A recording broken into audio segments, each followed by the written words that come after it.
Михаил Михайлович, подведите итог этого поединка, это вот сражение со сборной Грузии. Ну, итог, понятно, что там был как бы матч жизни для нас, я думаю, для нашей команды. Вот. Впрочем, как и для соперника. К сожалению, не получилось выполнить ту задачу, которую перед нами ставили, хотя мы очень сильно настраивались и надеялись, что мы все-таки пройдем дальше. Игра, как мы ожидалось, она была больше игрой так психологической в этом плане. Поэтому я, в принципе, конечно, не могу сказать, что я полностью доволен. Но вот то, как играла команда во втором тайме, мы оказывали давление против не самой слабой команды. Поэтому, в принципе, ребята молодые, перспектива есть. Вот это радует. Расскажите о задумке на первый тайм, потому что состав был довольно необычным для сборной Беларуси по сравнению с тем, какой мы привыкли ее видеть в последних играх. Мы хотели, зная сильные стороны грузинской сборной, мы хотели перекрыть прежде всего фланговые атаки их, потому что не секрет, что у них очень хорошо квалифицированные, высококвалифицированные футболисты находятся именно в этих позициях. Вот. И с этой целью мы выпустили Бахара и Михайчика. Вот. У нас как бы было, в принципе, мы могли и усилиться на флангах, то есть поменять, то есть была задача, чтобы ребята отработали то, насколько они могут в плане физическом. Вот. Поэтому...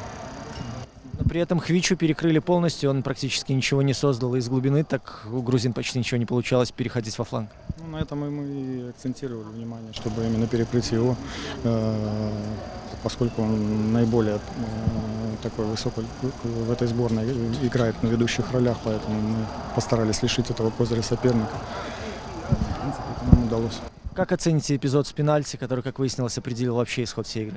Мне тяжело судить, потому что я не видел повторов, поэтому комментировать действия, решения судьи я просто не вправе. Надо посмотреть еще раз повторы. Мне показалось, что там такого фола, который тянет на 11 метров, может быть, не было. Насколько довольны заменами в этом матче, насколько они сработали так, как вы задумывали? В принципе, то, на что мы рассчитывали, эти замены, они как бы сработали. Нам необходимо было оказывать давление, поэтому выпустили и Дениса Лаптева, и Макса Скавыша, двух нападающих. Вот. В принципе, они выполнили ту задачу, которую перед ними стояла. Вот. Освежили нашу игру, я считаю, впереди. Остроты появилось больше. Поэтому, в принципе, я думаю, что оправдал. Единственное, что мы планировали выпустить Стасевича, но, к сожалению, из-за травмы Бардачева у нас просто не было уже больше замен. Поэтому мы как бы разговаривали предварительно, что такой вариант возможен, планировали это. Как вы видите дальше развитие этой сборной, как вы видите ее состав и куда она будет двигаться? Сборная... Я думаю, что ребята есть молодые, есть талантливые в определенной степени. Надо давать, наверное, больше игровой практики, то есть в этом плане. Но я считаю, что вот эта генерация игроков, 98-й год и младшая, я считаю, что она достаточно сильная и можно смотреть с оптимизмом. Может быть, если не в ближайшем будущем, то через цикл, я думаю, что здесь можно сделать боеспособную команду.